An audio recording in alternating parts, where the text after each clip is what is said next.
Hello everybody and welcome. For my new subscribers who don't know me, my name is Shimigami X, aka Captain X. I'm leader of Squad X and I'm here today to give you a weekly prescribed review of Bleach. Today what I'm going to be reviewing for you is Bleach chapter 582 entitled The Headless Star. So nonetheless, let's get into this right after the intro.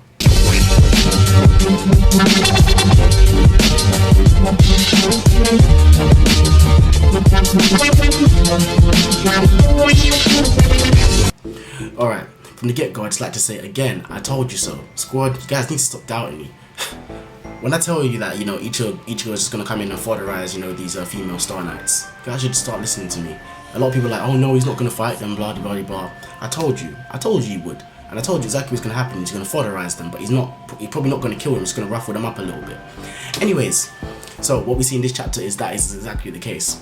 You know what, this chapter of Bleach reminds me of the episode of Dragon Ball Z where Goku comes down and basically foderizes the Ginyu Force. It reminds me of exactly that. Like even the way that Ichigo threw Candy's catnip into the building in this chapter. Nonetheless, now let's get into the negatives and positives of this chapter. Okay, negative from the get-go, this chapter was a very short chapter again. Kubo has been given a lot of short chapters, and even if you actually count the pages that things are actually going on, you probably only come up with maybe about 15 to 17 pages out of the whole 21 show, because a lot of those tend to be like fan art pages, which quite bluntly needs to stop. More needs to happen in these chapters because it's getting to the point where it's starting to become a bit lackluster.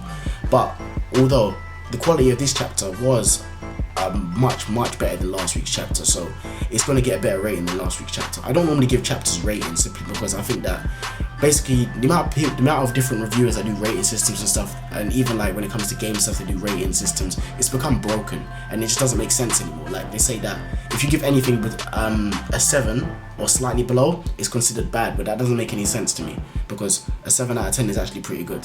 Anyways, moving on. Alright, the things that stood out for me in this chapter were not only Ichigo's speed, also, like I was saying in the previous chapters, how basically these Star Knight's abilities, yeah, they're very strange, diverse and unique, but how effective are they going to be in battle? And it's clear to see in this chapter that they're not that effective. And the perfect example was Star Knight G, the one who just comes out and does the mouth, does the whole chomping thing. You even see Ichigo's expression, like she goes to chomp on his his Hiyori, that basically what's her name again for the Squad Zero female who does the kimonos. I can't remember her name. Senshi, that's her name. Yeah, the one that she made for him. She chomps on that, and he's just like basically like, what the hell? And then obviously he just moves out of the way. Then they all rush in to attack him, and he just basically sends them all flying, all into buildings and stuff.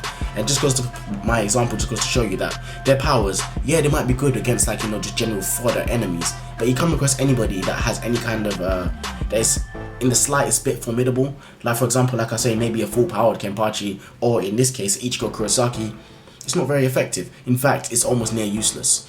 So that brings me on to the point of this. I know I was saying before that when Juha gets all of these powers back, how anybody would be able to beat him.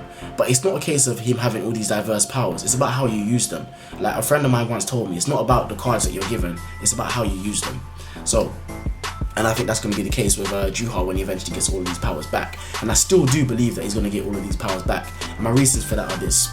At the end of this chapter, what we see that Juha says, okay, now it's time. Like basically it's time to go and make a move. Like let's get this started. Let's get what started? Because he calls Oryu, he calls Haswell. Like, and most people are assuming that, okay, yeah, it means that he's gonna go and fight. Yeah, obviously, duh. But I'm looking into it a bit deeper, because then Askin also said, Star Knight D, Askin at the very end of the chapter said like, okay, basically what should you do now? Do I have a choice? Actually no, let me get out the chapter and find out the exact quotation. It says, okay, Askin says, so it starts. Let's see. Will I be able to make a choice or not? What does that mean? Does that basically mean that Juha's basically going to recall all of his powers all to him to be able to take out Ichigo? Because if that's the case, what asking means is, does he have a choice in saying whether he gets to keep his powers or not? That's what I think it is. That basically, does he have a choice? There's nothing else that could logically mean. Yeah, so that's that. Okay, now how do I personally think Juha's going to go about this? I don't think it's going to be. I don't think we're going to see Juha, join the battle against Ichigo straight away in the next chapter. I think it's going to be delayed a little bit, and then the end of next chapter is when Juha is going to arrive. Honestly, when Juha and Ichigo do begin their showdown, I don't believe that this is going to be the final showdown between Ichigo and Juha. I do honestly believe that Juha is going to defeat Ichigo again, and then he's going to probably gain and like maybe train, heal up or something, and gain another power up. That's just the way I see things going, because I don't see this being the very, very, very final battle of the series. I really don't see it happening. It's far too soon. There's characters that we haven't even seen yet, such as the likes of Grimjaw and the rest of the crew, such as the Fullbringers. There's loads of people that need to be thrown into the mix that we haven't seen yet, or we haven't seen how effective they're going to be in battle.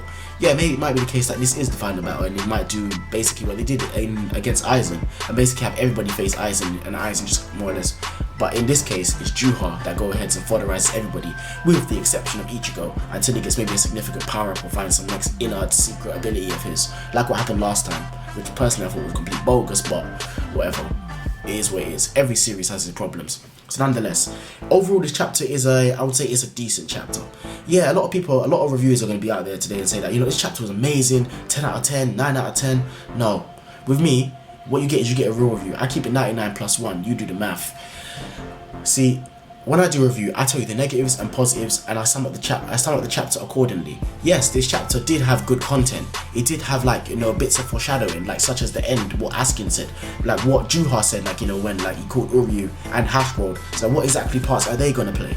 Is Juha gonna recall all his powers back because he knows that the Star Knights is gonna be fodderized by Ichigo now that basically the balance has shifted? How would that affect Hashworld, seeing that his power is the balance?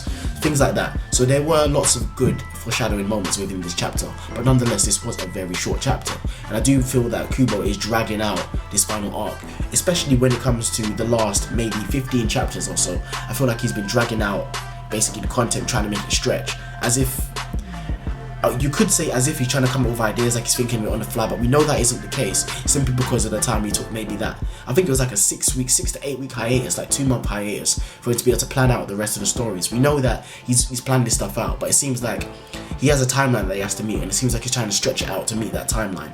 So nonetheless, I believe I've covered all my points. I don't believe there's anything that I missed. Yeah, Ichigo fodderized the female Star Knights. Yeah, it was kind of funny the way she got dashed into the building. It reminded me of Raccoon, like where Goku dealt with her. Yeah, I already spoke about how the powers will be very ineffective, like some of the powers anyway, because they're just that strange, wacky and diverse.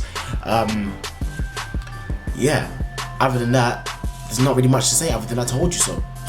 Anyways guys, it's your boy Shin Megami X, aka Captain X. I'm signing out, and remember, keep it 99 plus 1. I'll leave you guys to do the math. See you later, man. Peace.